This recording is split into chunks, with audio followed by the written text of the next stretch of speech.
No. Okay, we're gonna get going. Okay. Is that fine with you? Okay, great. I'm gonna call to order the first budget meeting of the 2024 school year. To start, let's stand and do the flag salute, please. Behind us over here. I pledge allegiance To the flag of the United States of America, and to the republic which stands one nation under God, indivisible, with liberty and justice for all. Thank you. At this time, we will start with introductions. Enrique, would you mind starting for us? We'll go around. Technology Department. Dave Parker, Superintendent. Eileen Fluke, budget or business manager. Budget time. Brad Fairhill, Board Member. Mark Everett, Board Member. Pete Bauer, Budget Committee Member. Valerie Ingram, board chair. Melinda Fisher, budget committee member. Christy Cocky, board member. Kate Randusky, board member. Truax, Budget Committee Member. Nate Pratt, student representative. And Nicholas, do you want to say hi to us for a minute? Good Nicholas? evening, Nicholas Hafez, budget member. Great, thank you. Can I have a motion to approve the March 13th, the next agenda? Oh, shoot, I didn't choose. Is that for today? No, just tonight. Okay, what's the date today? The 20th. 26. Okay. Sorry. February 26th agenda. Yeah. You'll make that motion? Oh, you will. Okay, second. I'll second. Okay, great. All in favor? Aye. We need to elect a budget committee chair. The chair is just the person that runs the meeting. Basically, the person is gonna get it started and kind of keep us on task and the agenda items. Do we have any volunteers for budget chair? Okay, thank you so much. Sure. Appreciate that. Okay, now we need a vice chair. We can even vote on. it. Oh, sorry. We need to nominate somebody. Yeah, to nominate. need to nominate.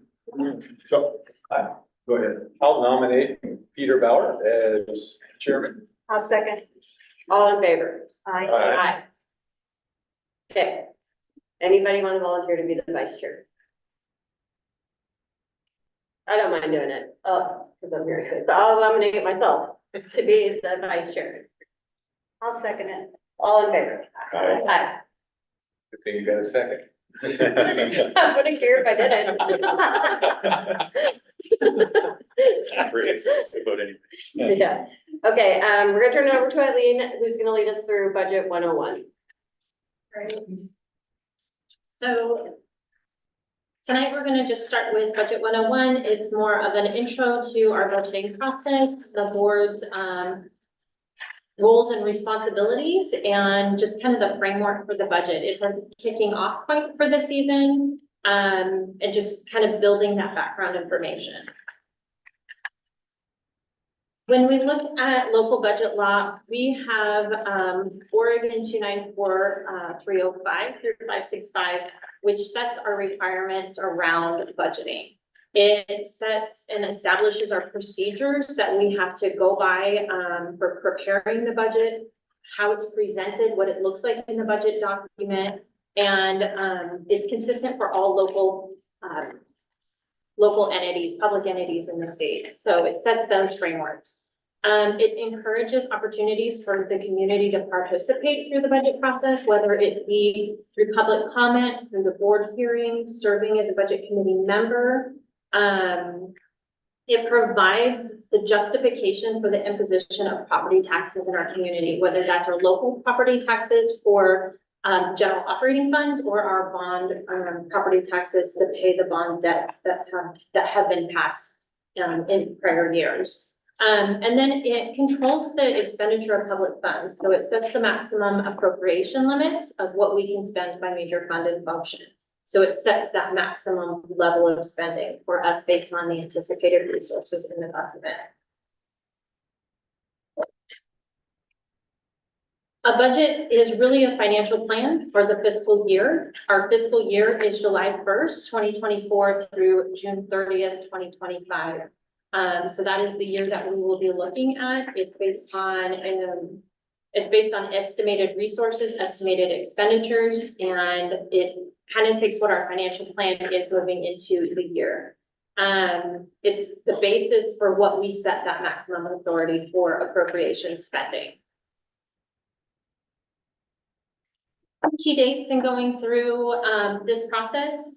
This is the first of 2 preliminary budget meetings. These first 2 are not mandatory. We have them to help support and make the process, once the budget is proposed, easier. So it builds that background, it builds the information, so that we're not doing that the night of the budget presentation. Tonight and April 22nd is when we'll talk about our financial update. We'll talk about board requirements. We'll talk, or budget committee requirements. We'll talk about kind of what we're looking at in this budget season. And then as a budget committee at the next meeting, we'll talk about what your priorities are as a budget committee to make sure that we are providing all the information through the process that we need to. That first budget committee meeting in May 9th, is when the budget will be proposed to you. You will receive the budget message from Superintendent Parker, and then the budget document. That's the night it becomes public information. So up until that night, the budget does not become, it's not public information until you guys have it on May 9th. Once you receive it, you will have an opportunity to discuss, deliberate, dig into it, ask for more information. We'll have 2 additional meetings after that. And at the end, our goal is for this budget committee to approve a budget that will go to the board for adoption. Our requirement is June 30th. It has to be board adopted by June 30th for us to spend any of our resources July 1st.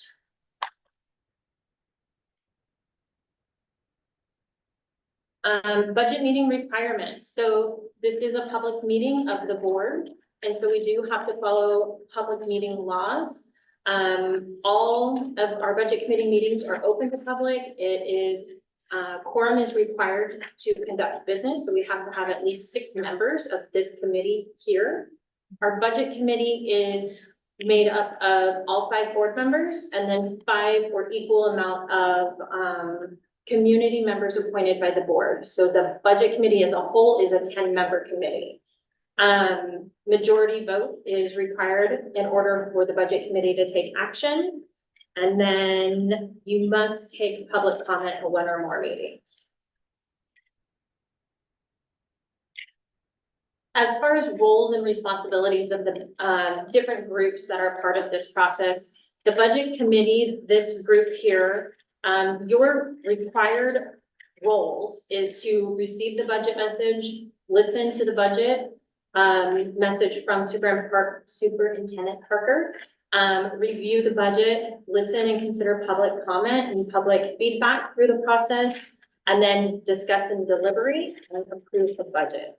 The board's role is to set goals and policies, and then administration, we present the budget, and once we present the budget, we serve as an advisory capacity to you, the budget committee. So that's kind of the different roles of the budget process.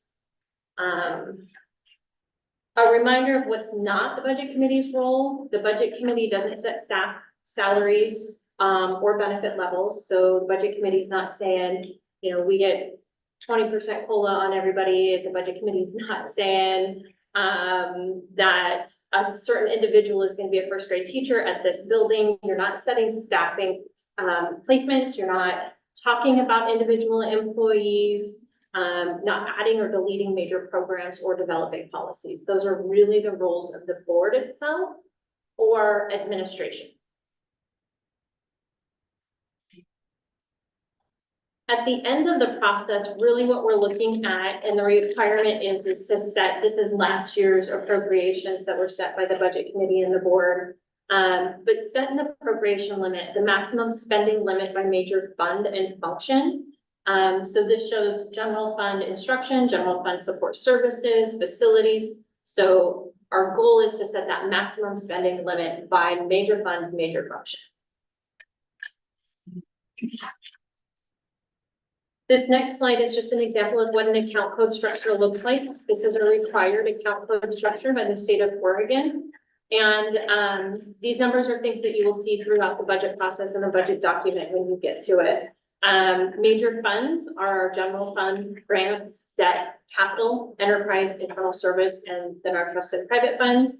Instruction by major function, we're talking higher level like instruction, support services, community and enterprise construction. And then the objects is not what the budget is adopted on, but you will see these objects throughout the budget document as we are required to report on those. So salaries, benefits, services. So those are the three major categories that you'll see in the budget document. And as we go through this presentation tonight. All right.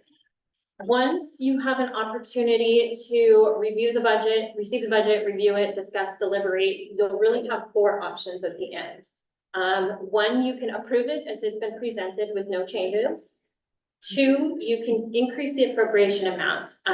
Say you don't think we have enough in there for state school fund, we're budgeting on a 10-2, and you think the state's gonna give us more resources. So increase resources, increase expenditure on that. Or the opposite, you think we've built in too much revenue or resources, or you want us to reduce the expenditures, you can decrease the appropriation in any major fund or function level. And then lastly, you can move between major functions. So as you're looking at it, you think we're spending too much on support services and we need to spend more on instruction, you can say we want to move $500,000 from support services to instruction. So those are really the options at the end of the day.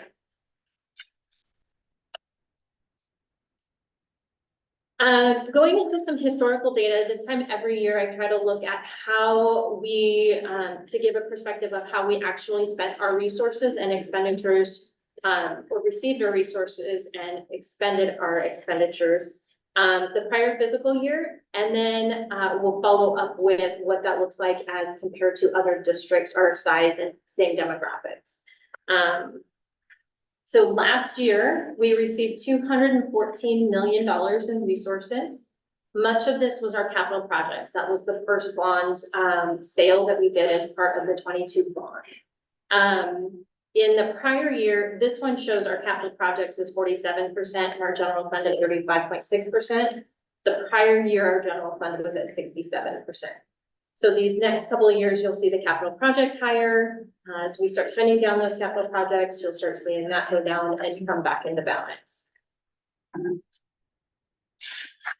Because general fund is the one piece that we have the most control over, all of the other funds are resources that we receive for a specific purpose. Our grant funds, we receive a title grant, it has to be spent on that item. Or an IDA grant, it has to be spent on students with disabilities.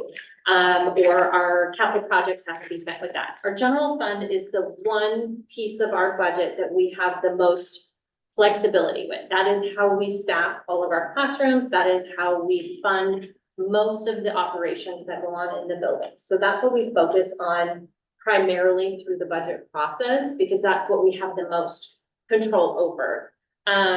Looking at the general fund by itself, 72% is from the state school fund.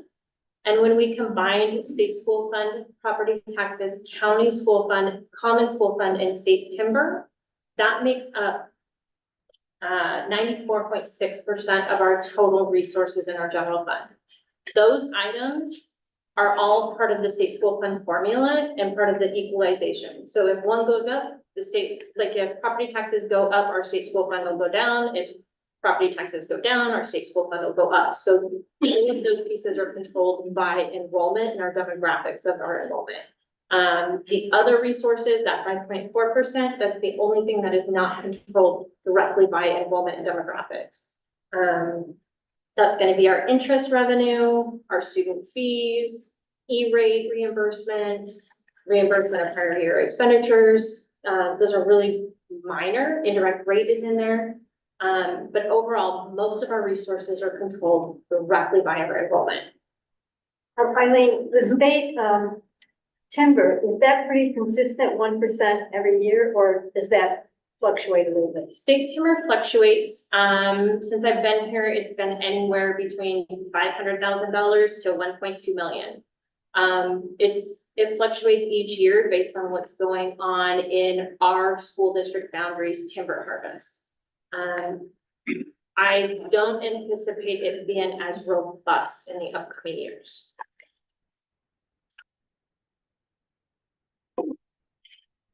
The next, because our enrollment is such a large driver of our resources, we spend a lot of time looking at what our student demographics, our student population is and our student demographics. This has a lot of information on it. The green bar is our student enrollment over the last 10 years. That is our average daily membership over the course of the year. Pre-pandemic, we were over 6,000 students. And now post-pandemic, we've been averaging about 5,700 students each year. So we've lost our enrollment during the pandemic, but we've maintained right there post-pandemic. We haven't continued to drop or really increase at all. The blue bar is what our average daily membership is, plus the weights associated to it. So it adds the demographic weights to it. Pre-pandemic, 7,700 weights, post-pandemic, 7,200-ish. So we're still maintaining that lower weight reimbursement from the state. The note off to the side just shows kind of what those additional weights are. So for every student, we get one weight for that student during the school year. If it's a student, an ESL student, you get an extra half a weight. If it's a student on an IEP, you get an additional weight. Poverty and foster is a quarter weight, and pregnant and parenting is 1 weight. The maximum is 2 weights per student. And so we could technically have a student that's a 2.5, but we're really only getting funded at 2. So it's a student that is an ESL student plus on an IEP, but we're capped at a 2 for our weights. Looking at over the last 10 years, we've seen pretty consistent students on an IEP range between 14 and 16% of our enrollment over time. Students, ESL students, it's been about 8 or 9% historically and is now around 10%. Poverty is now at 3%. And then our pregnant and parenting and foster are both less than 1%. So they're minimal.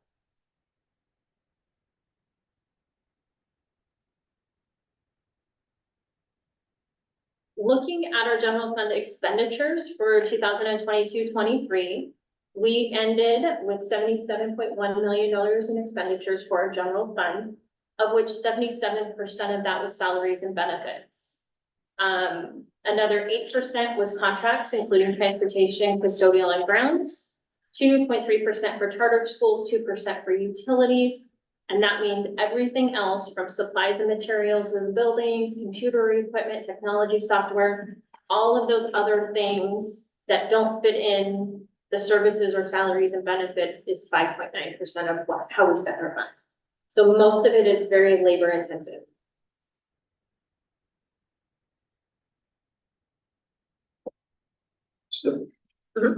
So I see benefits here twice. Under salaries and benefits, 77%, and then benefits off the side, 25.5.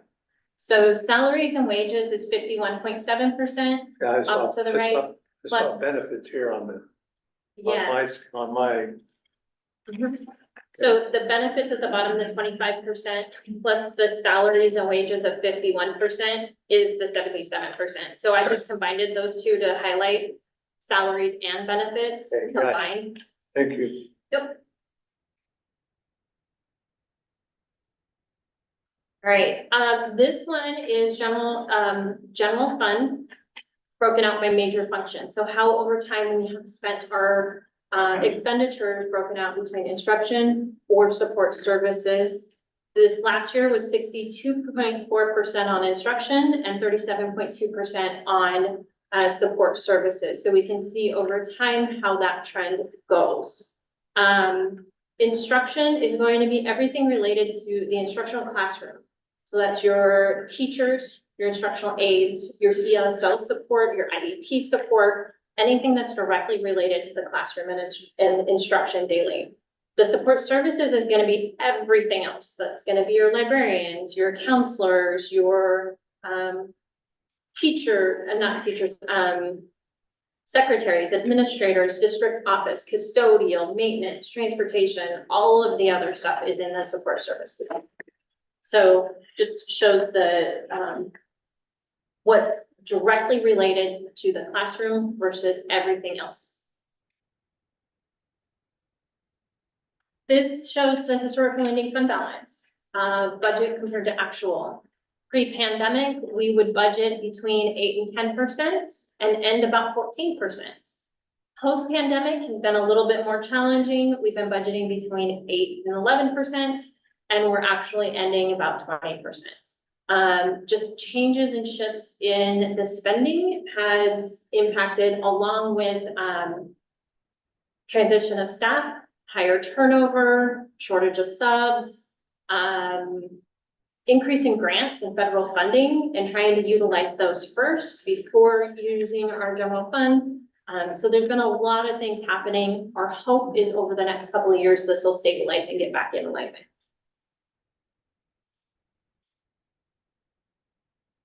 Right.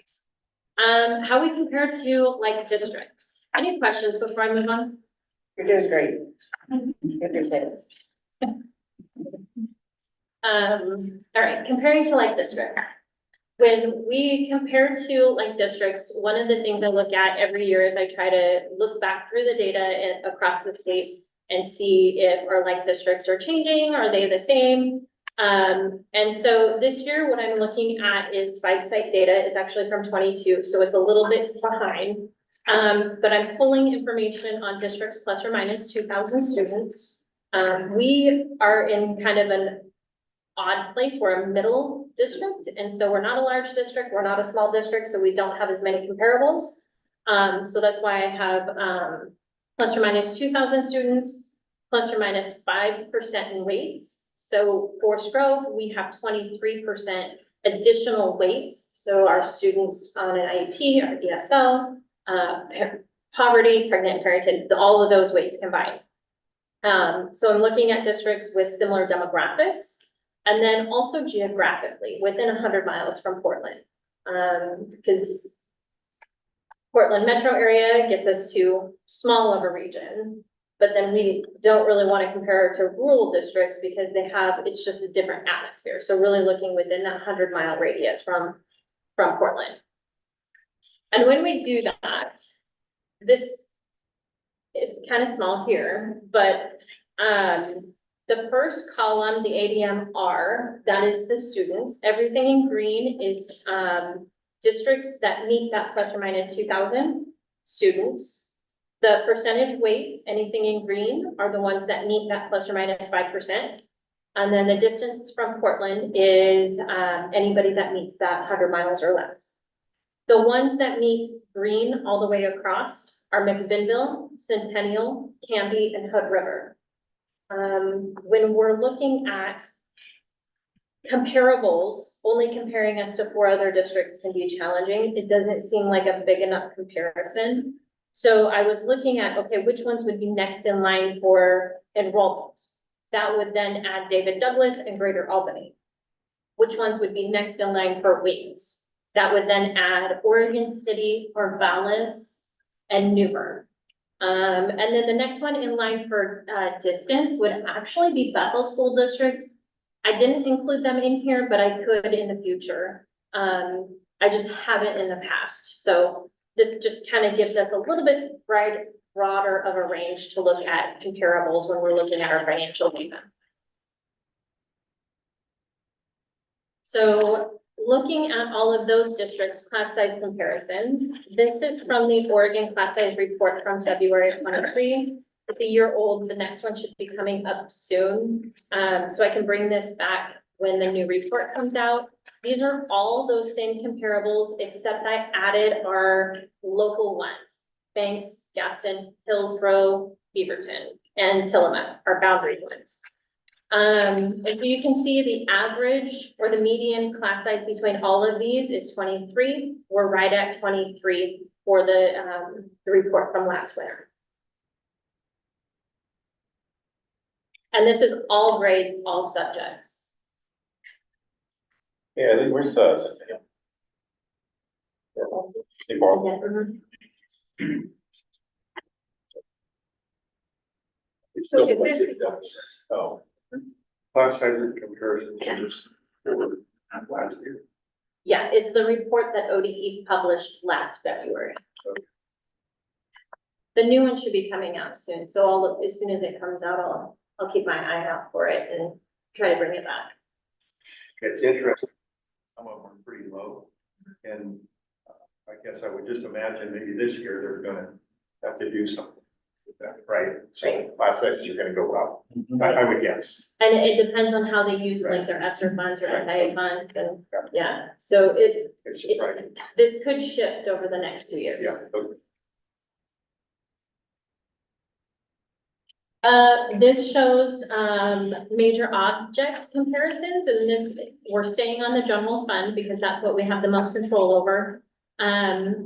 Object comparisons, district to district, are challenging just because everybody operates a little bit differently. Forest Grove School District, we contract out services, so we contract out transportation and custodial and some maintenance and, so we contract out a lot of services, which those are in the services, the blue column. Whereas other districts could have them in-house and then they'd be in salaries and benefits. So this just shows on average, we're right there on how much we spend on salaries and benefits, but it does not account for if we are contracting out custodial and that's in services and another district is not, and those are in-house, then those are in salaries, then it could be skewed a little bit. So it's one thing that I look at, but it's not something that I hold my hat on here. And you do the salaries are adjusted for FERS, whether it is paid or not. Not with this comparison. When we sit down and do our salary comparisons for negotiations and stuff, we'll do that. Okay. Not for this, though. It's just total amount of salaries paid through the year. Okay. The next graph is the comparison by major function. So this is one that I look at. And this shows us spending 62% on instruction and 37% on support services. And if I compare that to the average, we are above average on how much we spend on instruction versus support services. So this is one that is key to pay attention to.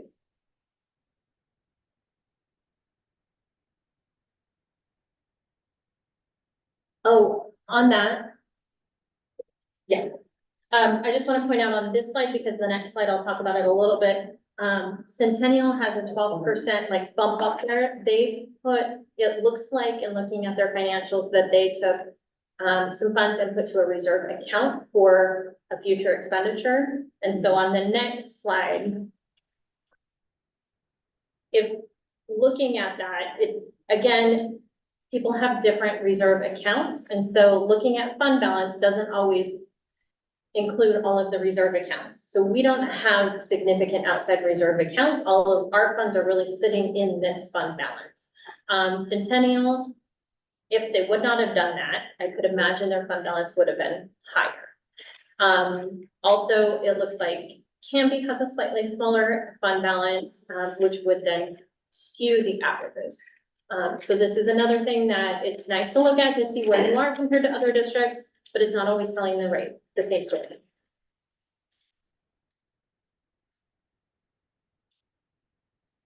All right. Financial updates, where we are today with this current year.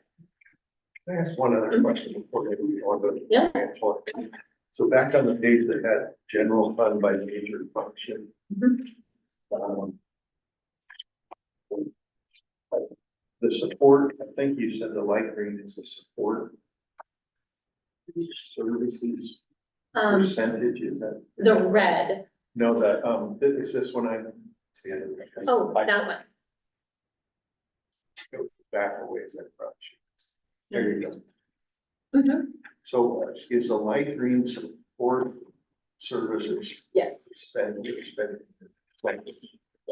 So is there, I guess I'm just wondering if there's a reason why it's increasing.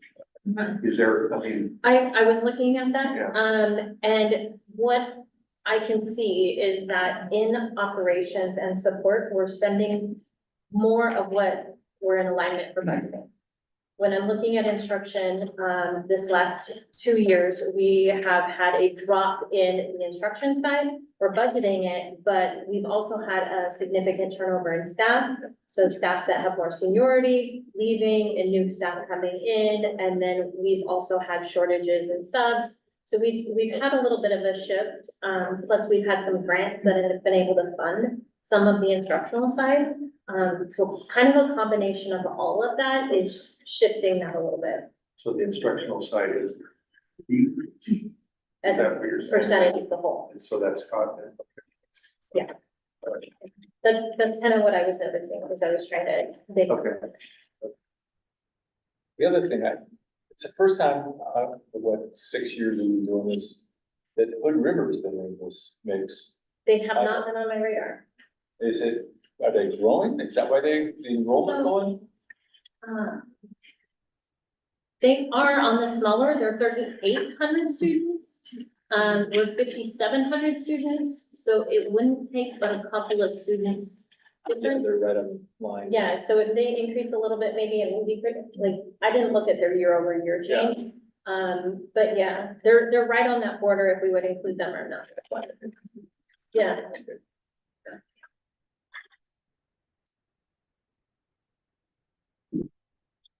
Okay, any other questions before financial update? Okay. This group as a whole has not met since last May. And I wanted to just kind of do a brief review of changes that happened over the summer. The school board had a presentation in August about this, and so you guys be aware of the changes, but the budget committee as a whole has not seen this information. So the last time we met, we approved a budget based on a $9.9 billion state school fund.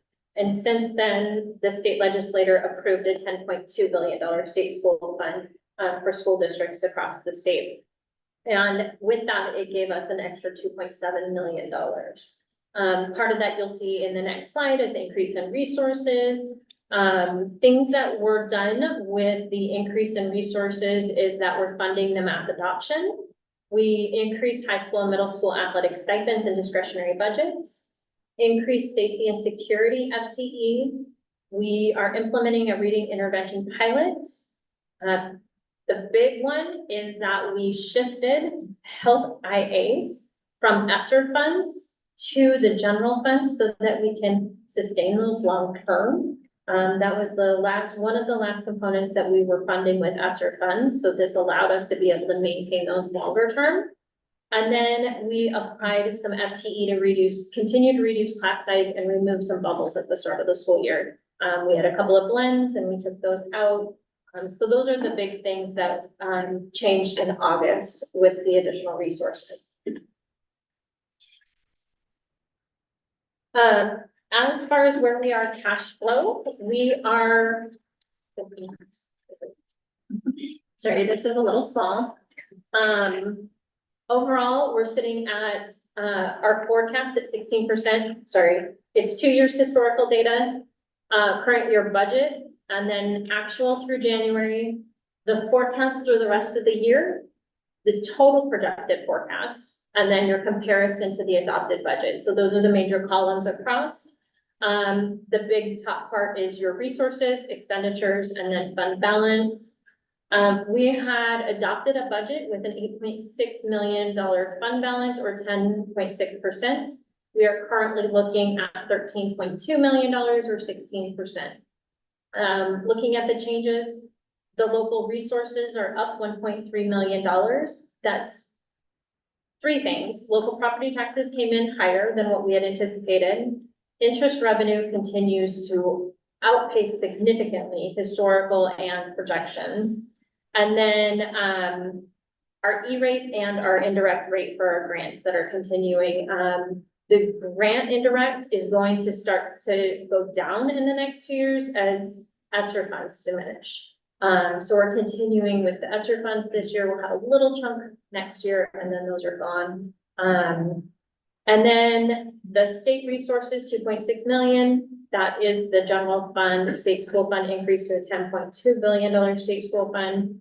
And then the beginning fund balance, 1.4 million, is after we close out the year, utilize as much grants, close out all the POs, we were up 1.4 million compared to what we had projected last April.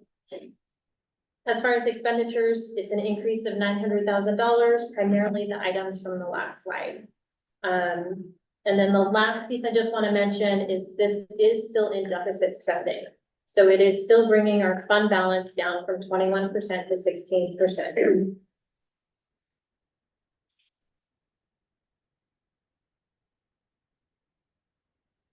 Right. The budget process, what's next steps and what's upcoming for us? The budget process for us, February, March is really our gathering data time. We are projecting enrollment for next year. We're projecting resources for next year. The enrollment projections is what drives most of our spending. It drives our FTE projections, our average class size projections, all of our staffing, the building budget allocation. So enrollment projections drive much of our budget. The department budgets or the director's budgets are all zero-based budgeting. So right now we're all going through and kind of building our budgets from the ground up and trying to find out what that need is going into next year, looking at our strategic plan, looking what those requirements are. And then we look at making sure that we're building in all of our union and contracted amounts, whether it's tuition, step, our Sodexo, Midco utilities, looking at all of our contracts and all of our obligations and building those increases in. In April, we will start negotiations with both unions, and April is when we balance the budget. So internally, we'll be working together to make sure that we are balancing the budget to be able to present that to you in May. You ever, I know we talked about this with Brad, like financially, but on financial stuff, but do you ever believe there's a number that schools get for discretionary funds based on student involvement for per student? Or do you ever look at that number and adjust that up or down? Okay. Okay. Yeah, so each building, we look at the estimated enrollment for that building. We look at the number of ESL students, we look at the student population in the building, and then there's a dollar amount per student applied. Elementary has a dollar amount, middle school has a dollar amount, and high school has a dollar amount. And then each year we look at that. In the last 2 years, we've increased it for increase that dollar amount for just the increase in costs. Yeah. So it hasn't stayed static every year. We look at it to see if it needs to go up as a per student value.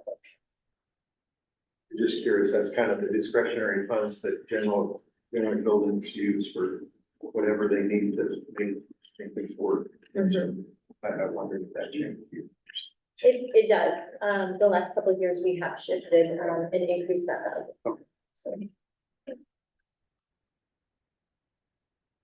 Okay. And then the last, I think this is one of the last slides. Just an update on where we are with the legislative session. It is the short session. Last year was the big biennial budget. At this point, we have our budget set for what our resources are going to be for next year. Overall, what we're hearing is state revenues are stable. They're already seeing a corporate kicker, which corporate kickers go back to schools. Corporate activity tax resources are growing, and the state reserves have grown since December's forecast. So the state of Oregon now has 17.6% in their general fund reserves, which includes the Educational Stability Fund, the Rainy Day Fund, and their cash reserves. The short session is really a short session. It goes from February 10th or February 5th to March 10th. And the major issues aren't really focused on education this time around. They're really focused on housing, mental health, addiction. There is some focus on EIECSE and some focus on summer learning. There will be some summer learning grant opportunities out there, but they won't be like every district gets an allocation. It's going to be, from what I'm understanding, it's going to be priority based. So student enrollment and demographics, and they're going to create a list and start going down that list. So it's not going to be every district has an opportunity for this. It's really gonna be priority-based, so, as we hear more from that, we'll keep our ears open for it. So. Budget committee resources. So these are just links for you. I have, access to all of these links if you want more information, everything from our accounting manual with the state to just local resources for, local budget law. If you guys ever want to dig into, some of those details, yeah, need something to go to sleep with. But they're there for you, or I'm happy to sit down with anybody through this process and talk about the budget. And if you guys have questions, please don't hesitate to reach out. So, that is all I have tonight. Especially like the link to the acronym. That's what I just, Yeah. I just brought them up. That's funny. Helpful, for sure. Any questions for me between now and the next meeting, please don't hesitate to reach out. I'd be happy to sit down and answer any questions. Or if there's something in particular you want to hear more about, let me know in advance and I can definitely prepare something for the next meeting. I got one question, which is, the question I seem to always ask every year, because I'm one of those people who likes to think about the projections and long-term planning and stuff. I just saw that there was a proposed development of 400 homes that are kind of close to the high school.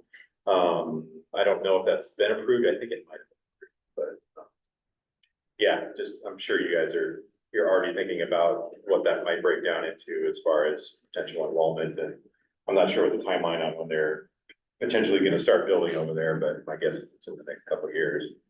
So we are in the process of completing a demographic study with Charles Reinerson, who's done our demographic studies, several demographic studies for us in the past. And this will come up at a board meeting, not in March, but in April. We finished the demographic studies, just finalizing the report and including all of the current developments that are in plan or the cities know about. He goes out 10 years and we don't see a significant growth. Really? The birth rates over the last few years have been really low. And so we need that net migration in order to offset the birth rates. So that's kind of where we're sitting, is we're not seeing a significant amount of growth for the next 10 years. The other thing that was interesting to me, a few years ago, there was all that development on David Hill Road, and we thought we were gonna have a big increase as well, but with the housing market price the way it is, a lot of new families can't afford those houses. Yeah, I know, So that, I think, impacted it as well. The numbers that Eileen, has gotten is, it's a fraction for those homes. It's like 0.2. And then our other developments that are low income, closer to 1.0. So again, the difference in the number of students coming from different places is pretty extraordinary. But I will be bringing that in the future board meeting as soon as we get the final report. And I can definitely follow up and give you guys a snapshot of it at the next meeting. Oh, yeah. The other thing that I always find interesting is the combination of staff salaries, benefits. What percentage of the district, most of the districts I've worked in, it's been around 80, 85%, 86% of your budget is tied up in people.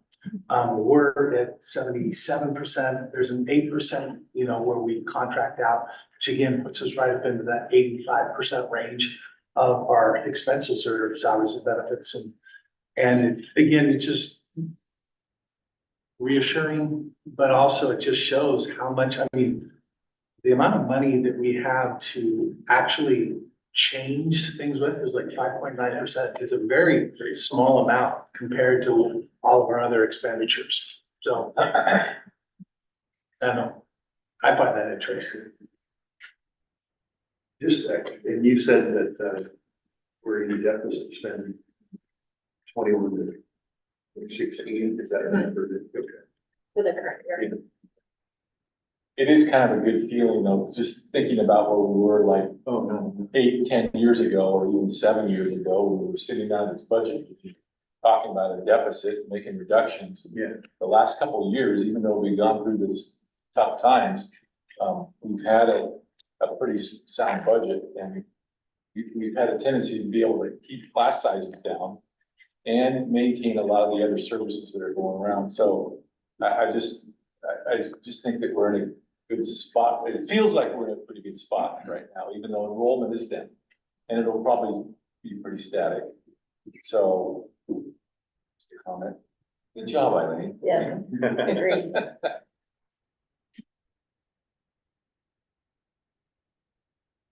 Cool.